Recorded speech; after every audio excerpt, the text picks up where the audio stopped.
Hello and welcome to Straight Up by edX Life with me, Mrittika Banerjee. We are back to discussing NEET-UG irregularities and the IIT Madras report on the same.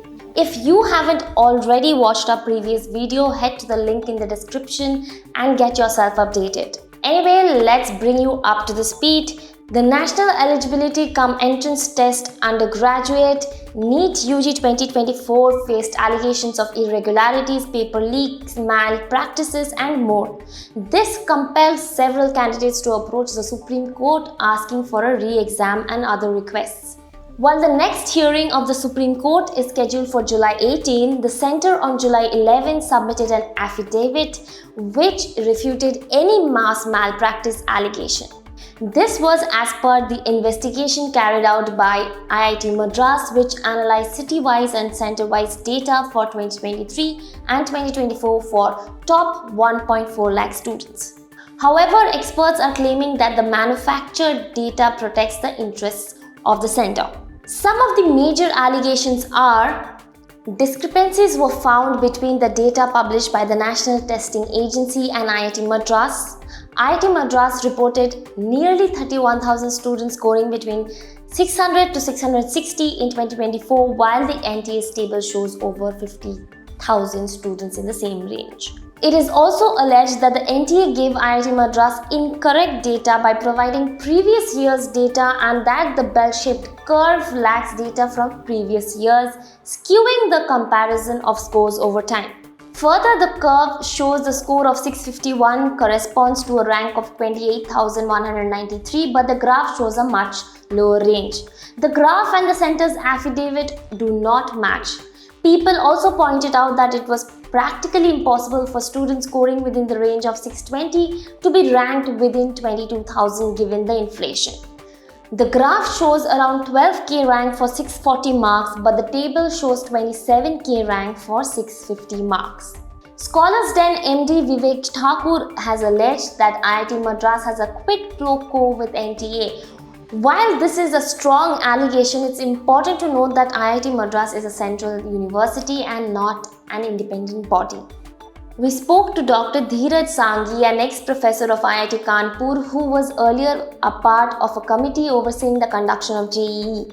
Dr Sanghi has previously criticized the process of conducting the JEE advanced examination.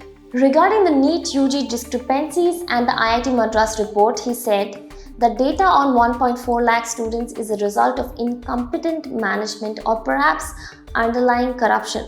My gut feeling is that this might be corruption." And here is what else he had to say. So I've seen the report by IIT Madras on the NEET exam. Their main claim is that if we look at the distribution of marks of top 1.4 lakh students, it shows a bell curve, which is similar to what last year it was, and this is similar to any entrance exam. By the way, it's not quite a bell curve. I think we should say it's a distribution with long tail, but leave that aside.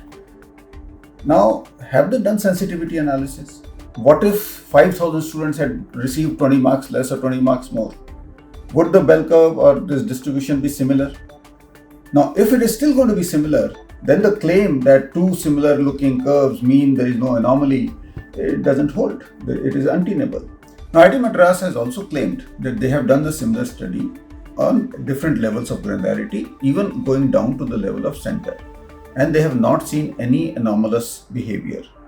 Now, I don't know what they mean by anomalous behavior, because 6 people getting 720 marks in a single center, to me, seems very anomalous. So I really wonder what kind of analysis has IIT Madras done.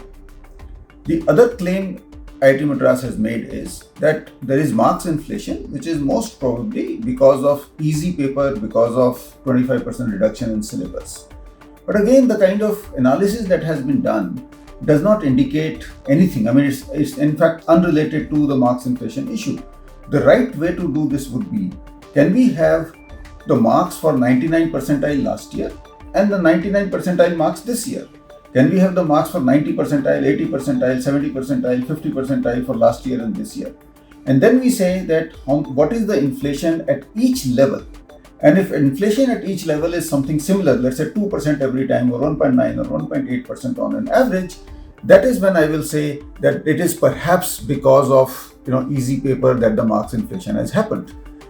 At the end, I would say that NTA should release this data for public without the personal information of the students and let anybody do the analysis, because there seems to be a hurried approach in IIT Madras and we should be able to do analysis and find out if there is any problem.